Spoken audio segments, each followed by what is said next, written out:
Good morning everyone welcome back to our channel और new vlog. आशा करी सकले भीषण भीषण भालो आछेन, आनंदे आछेन एबं खुशिते आछेन। तो आजकेर आमी आदिके ड्रप करे बाड़ी फिरछि, एखन ओई 8:30 मतन बाजे। तो आजकेर एकटा अन्य रास्ता थेके फिरछि, ताई भाबलाम आपनादेर साथे एकबार देखाई। एटा होच्छे आनंदनगर इलेक्ट्रनिक सिटी फेज 2 ते। तो आजकेर एई दिक थेकेई फिरछि, कारणटा होच्छे आजकेर एकटु डिमार्ट जाबो। तो सेई कारणे डिमार्ट खोले आबार सकाल 9टार समय, तो ताई जोन्नो एदिक थेके एकटु धीरे सुस्ते जाচ্ছি যাতে 9টার মধ্যে ডিমার্টটা খুলে যায়, তো আমরাও যেতে পারি। বাড়ি গিয়ে আজকের একটু ভেজিটেবল পোলাও বানাবো, সেটা ভেবেছি আপনাদের সাথে শেয়ার করব। আর আসলে রোজ ব্লগ দিতে পারছি না, তারও কারণ আছে। কারণ হচ্ছে আমার বাড়িতে গণেশ পুজো হবে, তো সেটা নিয়েই একটু ব্যস্ত আছি। যাই হোক, চলুন এখন যাওয়া যাক ধীরে ধীরে। তা আনন্দনগরে একটা বাঙালি সুইটসও আছে রসগোল্লা বলে। কে কে জানেন কমেন্ট সেকশনে লিখে অবশ্যই জানাবেন। যদি কেউ ইলেকট্রনিক সিটির আশেপাশে থেকে থাকেন তারা তো নিশ্চয়ই জানবেন। তো এখন দেখুন রাস্তাটা কিন্তু ফাঁকা ফাঁকা। এটা যদি আপনি সন্ধ্যার সময় আসেন, এত ট্রাফিক থাকে না কি বলবো। মাঝে সাঝে আমরা আসি ঠিকই, কিন্তু তখন একদম নড়াচড়া করার গাড়ি নিয়ে জায়গাই থাকে না। যাই হোক, এই দেখুন রসগোল্লার সামনে থেকেই আমরা যাচ্ছি। এখানে বাঙালি সুইটসগুলো পাওয়া যায়। তো এখন বাড়ি ফিরে অনেকক্ষণ হয়ে গেছে, ডিমার্ট থেকে সব বাজার নিয়ে চলে এসেছি। ওই বললাম ভেজিটেবল পোলাও বানাবো, তার জন্যই একটা কড়া বসিয়ে অল্প একটু সামান্য তেল দিয়ে দিয়েছি। তার মধ্যে দিয়ে দিলাম গোটা গরম মশলা, ওই ঘরে থাকা রোজের যে গোটা গরম মশলা ওটা দিয়ে দিয়েছি, আর একটা স্টারও দিয়ে দিয়েছি। তো দেখতে পাচ্ছেন এগুলো একটু হালকা নাড়াচাড়া করে নিচ্ছি। খুব অল্প সামান্য তেল দিয়েই করছি, এটা একদম অল্প তেল দিয়েই হয়ে যায়, কোনো অসুবিধা নেই। তো চলুন কীভাবে বানাচ্ছি দেখুন। আপনারা হয়তো অনেকে বানিয়েও থাকেন আপনারা বাড়িতে, তো কে কে বানান বা কার কার খেতে ভালো লাগে সেটা আমাকে কমেন্টস করে অবশ্যই জানাবেন। তো এটা একটা যতক্ষণ না ভালো স্মেল আসছে, গরম মশলার স্মেলটা যতক্ষণ না আসে ততক্ষণ একটু তেলের মধ্যে হালকা নাড়াচাড়া করতে থাকতে হবে। আর আমি অন্যদিকে একটু কিছুটা পেঁয়াজ ভালো করে চপ করে কেটেও রেখে নিয়েছি। তো দেখুন এখন ওই পেঁয়াজগুলো এর মধ্যে অ্যাড করে দিচ্ছি। খুব সহজ একটা রেসিপি, খুব চটপট হয়েও যায়, কারণ এখন তো ঘরে এত কাজ গণেশ পুজোর কারণে, ওই জন্যই এটা আজকের বানাচ্ছি। খুব তাড়াতাড়ি হয়েও যাবে। তো দেখতে পাচ্ছেন এখানে পেঁয়াজগুলো আমি দিয়ে দিয়েছি, দিয়ে একটু হালকা করে নাড়াচাড়া করে ভেজে নিচ্ছি। আর চাল কিছুটা আমি আগে থেকে ধুয়ে একটু ভিজিয়ে রেখে দিয়েছি, আর একটু তার সাথে দিয়ে দেবো সয়াবিন। আপনাদের ঘরে যদি ধরুন কাবলি চানা থাকে বা রাজমা থাকে, আপনারা ওটাও দিতে পারেন, তাতে কোনো অসুবিধা নেই। তো আমি আজকের শুধু ওইগুলো ভেজাতে তো ভুলে গিয়েছি, তাই জন্য শুধু সয়াবিন দিয়েই করব। তো যাই হোক, এখানে পেঁয়াজগুলো ততক্ষণ ভাজা হোক, ভেজিটেবলগুলোও ওদিকে আমি চটপট করে একটু কেটে নিই, এগুলো আস্তে আস্তে একটু ভাজা হোক। তো দেখতে পাচ্ছেন বেশ কিছুক্ষণ ধরে আমি মিডিয়াম ফ্লেমে কিন্তু পেঁয়াজটাকে ভেজে নিয়েছি। এদিকে সাউথে এই পোলাওটা সকলেই খুব পছন্দ করে, আমারও কিন্তু বেশ ভালো লাগে। মাঝে সাঝে অনেকে কুকারেও বানায়, কিন্তু আমার কুকারেরটা অতটা পছন্দ নয়, আমার এরকমভাবে করাতেই ভালো লাগে। এই সময় দেখতে পাচ্ছেন একটু ঘরেই বেটে রাখা ছিল আদা রসুনের পেস্ট, সেটা এর মধ্যে একটু অ্যাড করে দিয়ে দিলাম। দেখুন একটু অল্প করে আদা রসুনের পেস্টও দিয়ে দিয়েছি। ওই পেঁয়াজের ওপরে পেঁয়াজটা তাহলে তাড়াতাড়ি নরম হয়ে যাবে, সেই কারণে দিয়ে কিছুক্ষণ আবার একটু নাড়াচাড়া করে নেব। আর ওদিকে একটু গাজর, বিনস, আমি একটু ওই এদিকে বলে পিকা ক্যাবেজ বা আমরা ওলকপিও বলি, ওইটাও একটু কেটে নিয়েছি। আপনারা কি বলেন আমি তো ঠিক জানি না, তো আপনারা কি বলেন সেটা আমাকে অবশ্যই জানাবেন। এখানে দিয়ে দিলাম একটু টমেটো কুচি, দেখতে পেয়েছেন, তো টমেটো একটু দিয়ে দিয়েছি। এবার টমেটোটা দিয়ে একটু কিছুক্ষণ নাড়িয়ে নেব। এখনও কিন্তু এর মধ্যে আমি নুন হলুদ কিছুই দিইনি, আগে একটু টমেটোটা দিয়ে একটু কিছুক্ষণ নাড়াচাড়া করে নিই, তারপরে নুন হলুদ দেব। তো এটা কিছুক্ষণ ভাজা ভাজা হোক, তারপরে আমি ওদিকে একটু ফটাফট ওগুলো কেটে কুটে গুছিয়ে নিই। দাঁড়ান। তো এটা বেশ কিছুক্ষণ ধরে ভাজা হয়ে গিয়েছে। এবার এই সময় আমি একটু সল্ট দিয়ে দিলাম। সল্ট যে যার টেস্ট অনুযায়ী দেবেন, তো আপনারা যদি বেশি খান বেশি, বা কম খেলে কম, বা যতটা বানাচ্ছেন তারই পরিমাণ অনুযায়ী দেবেন। কিছুটা দিয়ে দিয়েছি, দেখতে পেলেন সল্ট দিয়ে এবার একটু কিছুক্ষণ রাখতে হবে। তাহলে কী হবে বলুন তো, টমেটোগুলোও একটু ভালো করে নরম হয়ে যাবে। আমি ওই জন্য কী করলাম, ঢাকা দিয়ে কিছুক্ষণের জন্য ছেড়ে দিলাম। এবার দেখুন একটু টমেটোগুলোও বেশ নরম নরম হয়ে গিয়েছে, পেঁয়াজটাও কিছুটা নরম হয়ে গিয়েছে, দেখতে পাচ্ছেন। আমি ওই টমেটোগুলোই একটু ওই খুন্তিটা দিয়ে একটু হালকা করে ম্যাশ করে দিচ্ছি।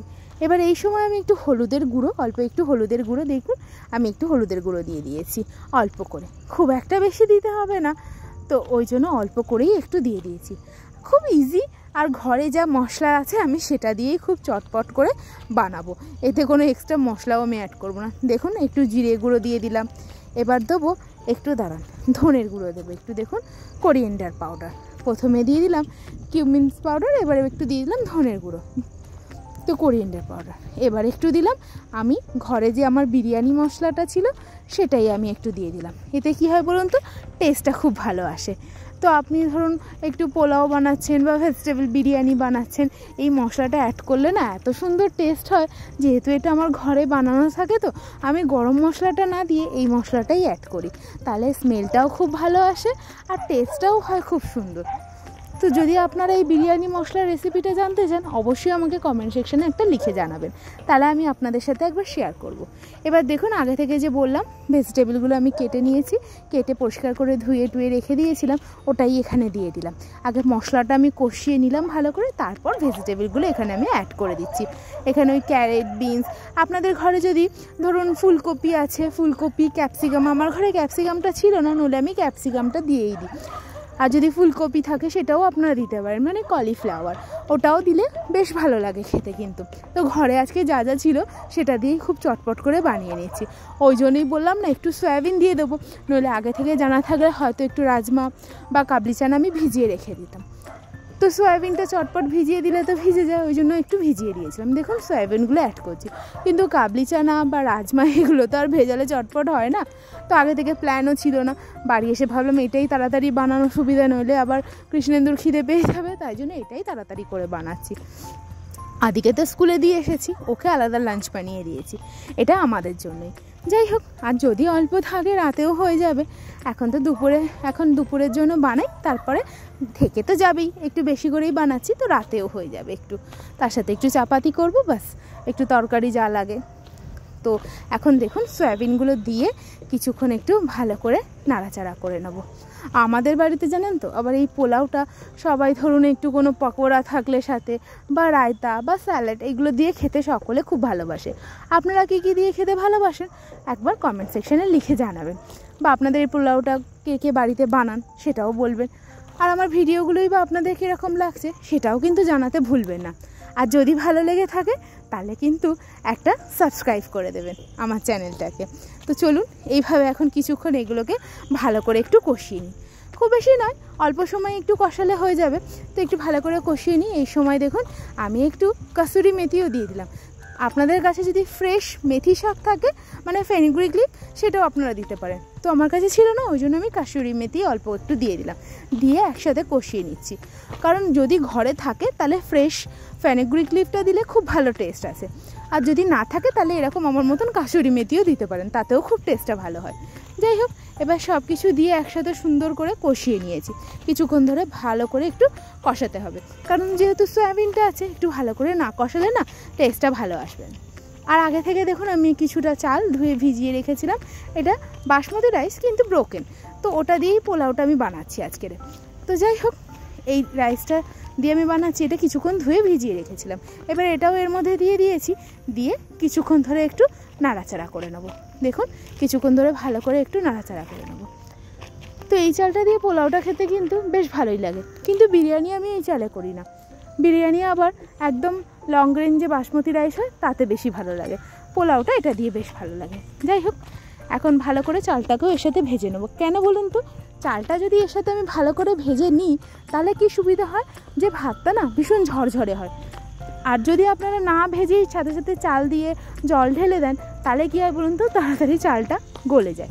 তো সেই কারণে এবার আমি কিছুটা পরিমাণে গরম জল অ্যাড করে দিলাম, দেখতে পাচ্ছেন।